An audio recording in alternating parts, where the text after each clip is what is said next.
Today's Gospel is taken from the Gospel of Matthew, chapter 18, verses 21 to 35. How often should I forgive? As many as 7 times? Jesus answered Peter, not 7 times, but, I tell you, 77 times. Does that mean the drunk driver? Yes. The cheating spouse? Yes. The lying businessman? Yes. The racist? Yes. The bully? Yes.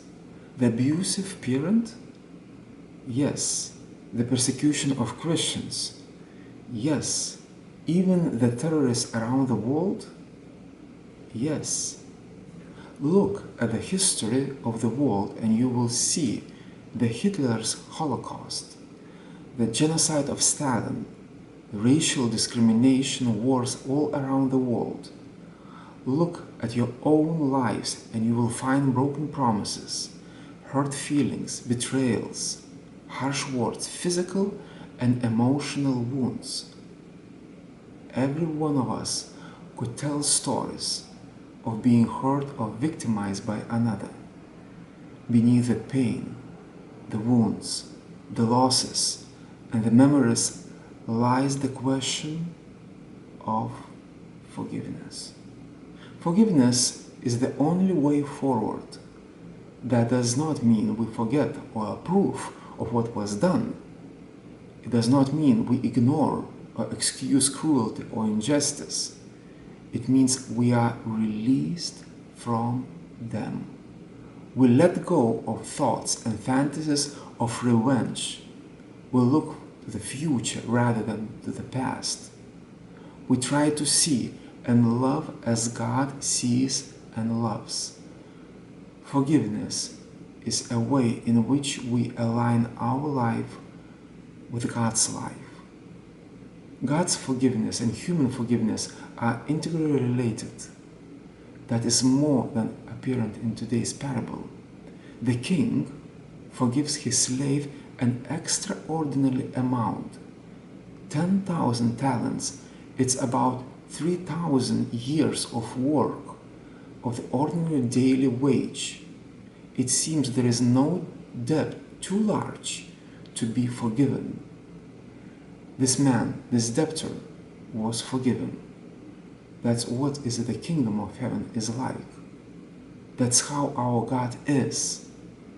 The slave, however, refused to forgive his fellow slave 100 denarii, about 3 months of work of the ordinary daily wage. Too often, that's what is our world is like. Frequently, it is how we are.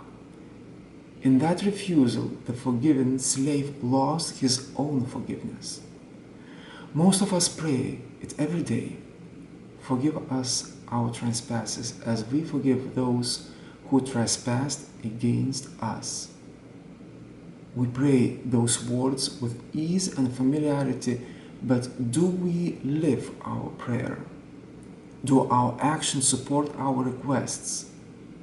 Not 7 times, but I tell you, 77 times. We need to forgive as much, maybe more, for ourselves as for the one we forgive. Forgiving those who trespassed against us is the slave that begins to heal our wounds. It may not change the one who hurt you, but I promise you this: your life will be more alive, more grace-filled, more whole, more God-like for having forgiven another. Forgiveness creates space for new life. Forgiveness is an act of hopefulness and resurrection for the one who forgives. It is the healing of our soul and life. Forgiveness takes us out of darkness into light, from death to life. It is letting go of the thoughts, the hatred, the fear that fills us so that we might live and love again. So, how to begin to forgive? Forgiving another takes time and work. It is something we must practice every day. It begins with recognition and thanksgiving that we have been forgiven. Hanging between two thieves, Jesus prayed, "Father, forgive them." Luke chapter 23, verses 34. That is the cry of infinite forgiveness, a cry we are to echo in our lives, in our families, in our workplaces, our parishes, our day-to-day life. Forgiveness does not originate in us. It begins with God. That's what the slave who refused to forgive didn't understand. It was not about him, it's about God. We do not choose to forgive. We only choose to share the forgiveness we have already received.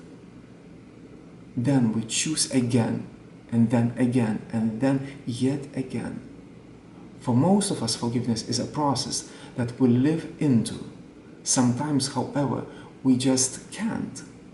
The pain is too much, the wound too raw, the memories too real. On those days, we choose to want to forgive. Some days, we choose to want to forgive.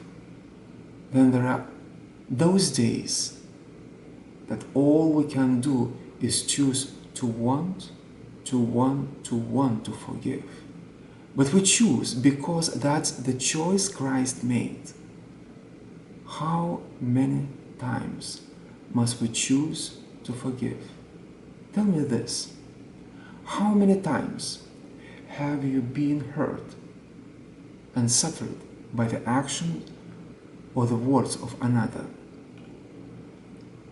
How many times has anger or fear controlled you? How many times has the thought of revenge filled you? How many times have you replayed in your head the argument with another? That's how many times you choose.